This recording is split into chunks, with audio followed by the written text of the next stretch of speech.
सवाल आपके जरिए से वजीर आजम और हुकूमत से ये है, फिर जिन इंसानों को बैसारा की वादी में मारा गया था, क्या आपका जमीर इस बात की इजाजत देता है कि आप ट्रेड बंद कर दिए, पाकिस्तान का एयरक्राफ्ट हमारे एयर स्पेस में नहीं आ सकता, उनकी कश्ती हमारे पानी में नहीं आ सकती, ट्रेड खत्म हो चुका है डायरेक्ट इनडायरेक्टेड, आपका जमीर जिंदा क्यों नहीं है?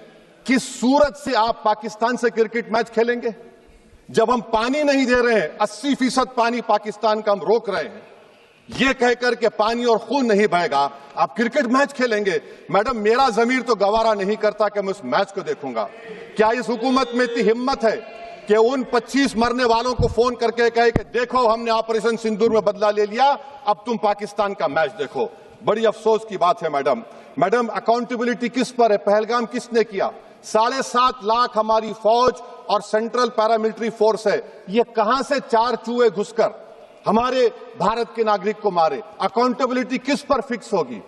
एलजी पर फिक्स होगी तो एलजी को बरतरफ करिए, आईबी पर आती है तो एक्शन लीजिए, पुलिस पर आती है तो एक्शन लीजिए, मगर आप ये समझ रहे हैं कि ऑपरेशन कर दिया और हम खामोश लोग भूल जाएंगे। अकाउंटेबिलिटी फिक्स करना पड़ेगा। मैडम, डिटरेंस आपकी क्या है? आपने सर्जिकल स्ट्राइक किया, आपने बालाकोट किया, फिर ये पहलगाम हुआ, तो आपकी डिटरेंस की पॉलिसी नाकाम साबित हुई, कश्मीर की पॉलिसी नाकाम साबित हुई, 370 हटा दिया आपने एक रियासत को यूटी बना दिया और उसके बावजूद भी दहशतगर्द वहां पर पहुंच गए। तो और अफसोस मुझे इस बात का होता है मैडम कि पाकिस्तान को हम जानते हैं, पाकिस्तान और इजराइल इस पूरी दुनिया में एक फेल्ड स्टेट है, और पाकिस्तान के आर्मी चीफ को, जिससे हमारे स्ट्रेटेजिक रिलेशनशिप, इसको अपना दोस्त कहते हैं, उस देश का प्रेसिडेंट उस शख्स को बुलाकर खाना खिलाता है अपने साथ जिसके भाषण से हमारे लोग मारे गए थे। तो क्या आपकी खर्जा पॉलिसी कामयाब हुई? आप देख लीजिए।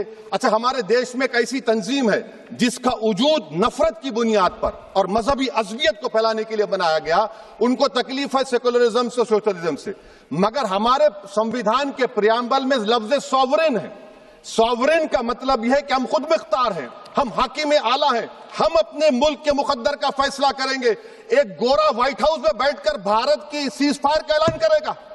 यह आपका नेशनलिज्म है? अफसोस होता है मुझे सर। मैं आपसे पूछना चाह रहा हूं कि अगर एक चचा सैम ऐलान कर रहे हैं तो हमारी फौज पर क्या असर पड़ा होगा? हमारे उन पायलटों पर क्या असर पड़ेगा जो नहीं मालूम कितनी ऊपर आसमानों पर भारत की हिफाजत कर रहे हैं? वो नेवी का सिपाही जो समंदर में खड़ा हुआ है, उसको ये नहीं मालूम हो रहा है कि मेरा प्रधानमंत्री ऐलान नहीं किया, एक गोरे ने ऐलान किया। बड़ा ये आपके कैसा होगा?